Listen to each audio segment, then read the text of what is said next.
Hello world news people for Friday. The opening chart here from Calculated Risk is the Pulse of Commerce Index from the United States of America. It tracks diesel sales from what I can gather. It's diesel goes into trucks and trucks truck the commerce of the country around. So it's a very good measure of how things are commercially doing. But I've put it up really here to show the shape again. It goes back to 2000, where it goes uppity up till '07. Then we get the dark bar, which is the Great Recession, and it starts coming up again, and people have the idea it could well be a V-shaped recovery, although longer and slower than most V-shaped recoveries. But we can see over the last year it's really started to stall out. And on this particular one, the last note on this is that it's downwards, a last little hook down on it. And this graph chart is representative of so many charts. You could say it's the average of all the charts that I've shown you in a way. It's kind of everything is this shape. There has been a recovery, obviously, but it's stalled out. And over the last 2, 3, 4 weeks, generally all of them have had a little hook down at the end to show that it might be doing something that's slightly more serious than just stalling. But it certainly isn't recovering. So I present this chart as a representative view of the American economy, and in some ways of the most countries' economies are shaped something like this at the moment. There is a recovery, but it's weak and probably stalling out as the stimulus packages that were put in are all ebbing away. Right, let's move to the Financial Times, Alphaville, and the T-bill that broke America's credit. Hypothetically, obviously, at this stage. It's CUSIP number, it's a 6-month T-bill. So what have we got here? We've got the debt ceiling, and if they say we can't pay out money, one of the things they won't be able to pay out money on is interest on T-bills. And the first test for a marketable and Fitch rated Treasury security after the 2nd of August is a US dollar 30 billion Treasury bill maturing on the 4th of August. That's kind of the cutoff day.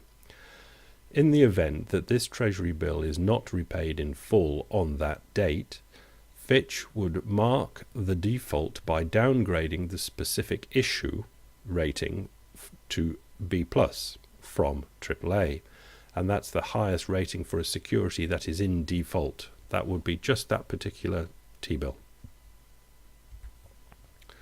We get to the end of the article and we get from ratings watch negative to a downgrade in 2 days to a default in a fortnight. Fitch adds that there would be a short to medium term period after default where the US would lack the former AAA rating, all starting with a T-bill that yields 0.018%. That's your 6-month T-bill interest. Bugger all. Crisis of governance? Quite. What the bloody hell do they think they're thinking of? And they're even thinking of putting through another tax break. Obama thinks he might be able to get that through. It's comical in a way that isn't funny. Right, let's go on to the BP statistical review. I've just pulled out one chart so you can have the link to the newly released BP statistical review if you're into that sort of thing. For some reason, I don't like the way it's presented. I just don't like the BP statistical review. But we've got this crude oil prices 1861 to 2010, nice big chart, which is quite a lot of fun. And we can see back in, when was oil invented? 1850 something or other. Anyway, they've got price for it at 1861, and obviously it goes up to a high peak when they weren't producing much of it and they'd found lots of applications for it. But by the end of the 1870s, the price was down to cheap as chips. And from 1870 really to 1970, it remained flat. Lots of supply, could cover any application that they could dream up. The Yom Kippur War and the Iranian Revolution in the late 70s pushed up the price for that second price spike. We had the first opening spike, then the Middle East price spike, 70s and 80s, and this confusing, rather weird third price spike that's going on now, where in a way nobody seems to quite understand why the price of oil might be that high.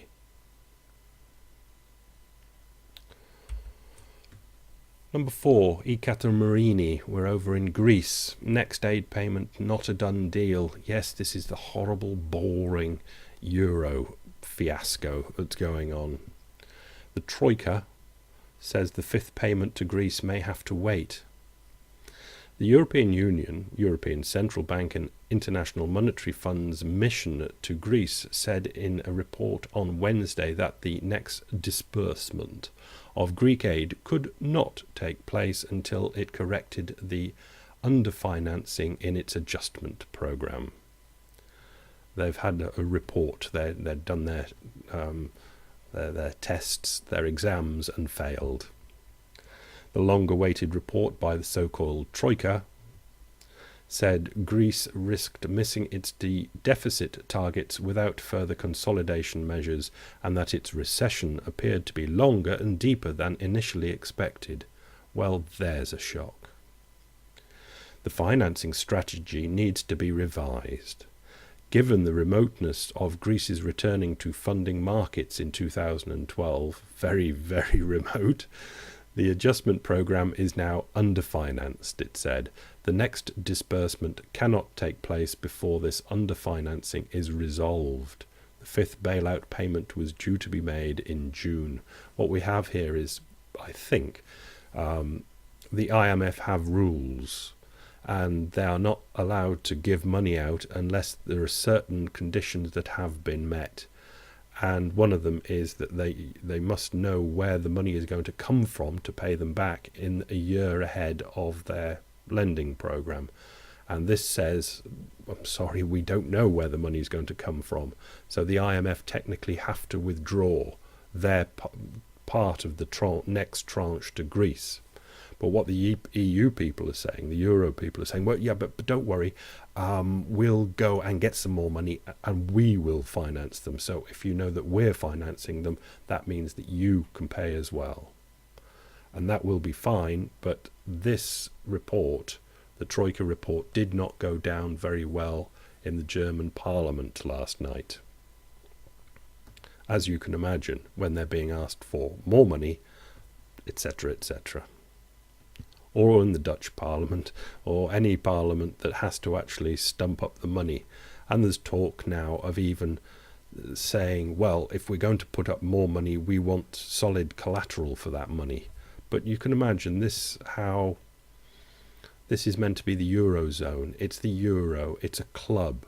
And when you've got to be demanding collateral off your club members for extra money, although that's a perfectly practical and sensible thing to do, you can imagine the political atmosphere that creates. Oh yes, this Financial Times, Alphaville again, the wonkiest web debate ever, Germany's stealth bailout. I touched on this. Holy cow, who knew the intricacies of the Eurozone's payment system could be so controversial? Hans-Werner Sinn, you remember Sinn? A respected German economist, riffed on a point first made by John Whittaker, an economist and professor at Lancaster University. You remember I talked of him and made a link to his PDF paper? And Alphabill picked it up, and Martin Wolf wrote a column on it, and Felix Salmon also had a go at it, and apparently it's caused an awful great stink, and Alphaville have tried to sort it out the best they can. And if you're interested, which I very much doubt you are, somebody might be, the rest of the story goes on and on below about how much and who does owe what the Bundesbank technically owes. It is complicated. Move to the irishtimes.com. And what seems to be very sad to me, state has lowered ambitions on bailout rate, says Kenny. Enda Kenny is the boss down there in Ireland. What do they call him? Taoiseach or something? Prime Minister. The government has conceded it is seeking a smaller reduction in the interest rate of the EU International Monetary Fund bailout package than the 1% originally sought, and only on the remaining money it has yet to draw down. In other words, basically they've been beaten down and beaten back, and they're just backing down. And I just find that remarkably sad, really. Grigo, US, has been into the BP statistical review and pulled out this. Maybe he likes it. World coal consumption, something I've bashed on quite a bit about. You can see it's gone uppity up, as these things do, but turned over in 2006, 7 and 2008 turned down, and the global warming people could say, gosh, we're saved, we're not going to burn any more coal. But for the various reasons that you've heard of here and elsewhere, that great push up again in coal consumption is inevitable and will rise further. Forecast change in global food import bill, various food commodities there. The global food bill is forecast to rise by 21% to 1.3 trillion. You might be able to afford it, but a lot of people can't.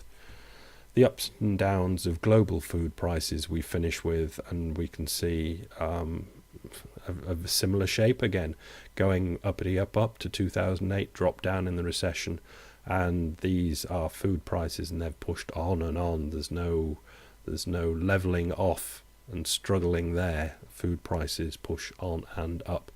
So it's Friday. I'll leave you for the weekend with an idea, I think, that I've picked up this weekend. If I'm picking up a theme, how should I put this over? It's a riff on the theme of the rich getting richer and the poor getting poorer. Let's go in via house prices. House prices will rise in countries' capitals where the rich are likely to bid up the prices of the most desirable properties, and not just capitals, obviously, main cities like New York, Geneva, that aren't capitals, but they're where the rich will clump. And wages might even be able to hold on around those rich people in those clumpings of wealth. The further you get away from any of these clumpings of wealth, the more likely that things like asset prices, house prices are going to go down, and wages are going to go down, and poverty is going to get more and more entrenched, because the price of food generally doesn't gradate. You're not going to get cheaper food out where you are than they do in the cities. Basically, it's a bifurcation. Is it? Yeah, the poor getting poorer, the rich getting richer, the rich clumping in cities. The further you are from those cities, the poorer things get, and it'll be that the rich governments, the governments controlled by the rich, will forced to be help less and less the poor, who will just have to tend for themselves. Fend for themselves. That's the basic overall theme that I seem to be getting. And in a way, it's going to be very uncomfortable for anybody with a conscience, because it doesn't seem to be fair. Bye.